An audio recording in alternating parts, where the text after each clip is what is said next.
2009 সালের 25 জুন মারা যান পপ সম্রাট মাইকেল জ্যাকসন। সম্প্রতি জানা যায় মৃত্যুর সময় তার ঋণের পরিমাণ ছিল $500 মিলিয়ন বেশি, যা বাংলাদেশি মুদ্রায় প্রায় 6,000 কোটি টাকা। 21 June Los Angeles county superior কোর্টে জ্যাকসন এস্টেটের নির্বাহকদের দায়ের করা একটি পিটিশনে এই বিস্ময়কর তথ্যটি প্রকাশ করা হয়েছে। এরপর থেকে আলোচনায় মাইকেল জ্যাকসন।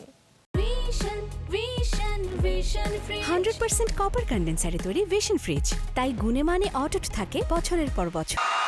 বিশ্বজুড়ে তার মতো জনপ্রিয়তা কি আর কেউ পেয়েছে? আর কোনো শিল্পী কি তার মতো কোটি মানুষের হৃদয়ে তোলপাড় করতে পেরেছেন? সম্ভবত না। তাকে বলা হয় তারকাদের তারকা, কিং অফ পপ। মৃত্যুর এত বছর পরও বিশ্বব্যাপী এখনও মাইকেল জ্যাকসনের গান সমানভাবেই জনপ্রিয়। মাইকেল জ্যাকসনের মৃত্যুর পর 2013 সালের আগস্টে মার্কিন সংবাদ মাধ্যম লস অ্যাঞ্জেলেস টাইমসের এক প্রতিবেদনে এইজি লাইভের সাক্ষী উইলিয়াম অ্যাকারম্যান জানিয়েছিলেন, মাইকেল জ্যাকসনের বেশিরভাগ টাকা খরচ করতেন দান, উপহার, বেড়ানো, আসবাবপত্র ও চিত্রকর্মের পেছনেই। এমনকি জুয়েলারির পেছনেও বিপুল খরচ করতেন তিনি। এইজি লাইভ ছিল মাইকেল জ্যাকসনের সর্বশেষ কনসার্টের প্রমোটার। জ্যাকসনের মৃত্যুর জন্য এই সংস্থার অবহেলাকে দায়ী করে বিপুল অঙ্কের ক্ষতিপূরণ চেয়ে মামলা করে তার পরিবার।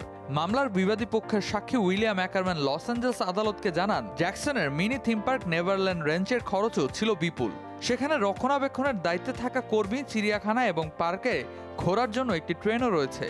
এসবের পেছনেও জ্যাকসনের আয়ের একটি বড় অংশ ব্যয় হয়ে যেত।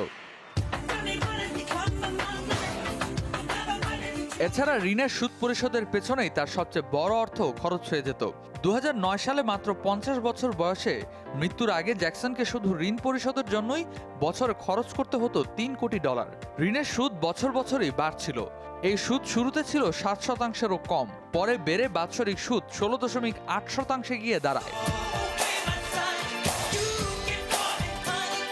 অ্যাকারম্যান লস অ্যাঞ্জেলেস আদালতকে আরও জানান, 1993 সাল থেকে জ্যাকসনের ঋণের বোঝা বাড়তে থাকে। 1998 সালে সেটি গিয়ে দাঁড়ায় $14 কোটি। জুন 2001 থেকে জুন 2009 সেই অঙ্ক 17 কোটিতে পৌঁছায়।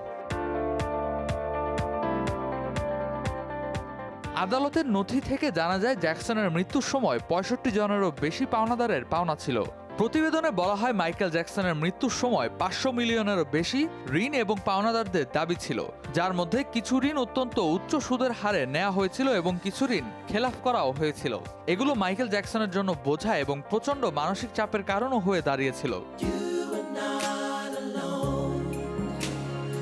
বেহিসাবি খরচের কারণে ঋণে ডুবে গিয়েছিলেন মাইকেল জ্যাকসন। এই তথ্যগুলো সামনে আসার পর অনেকেই ধারণা করছেন, ঋণের চাপই কি মাইকেল জ্যাকসনের অকাল মৃত্যুর কারণ?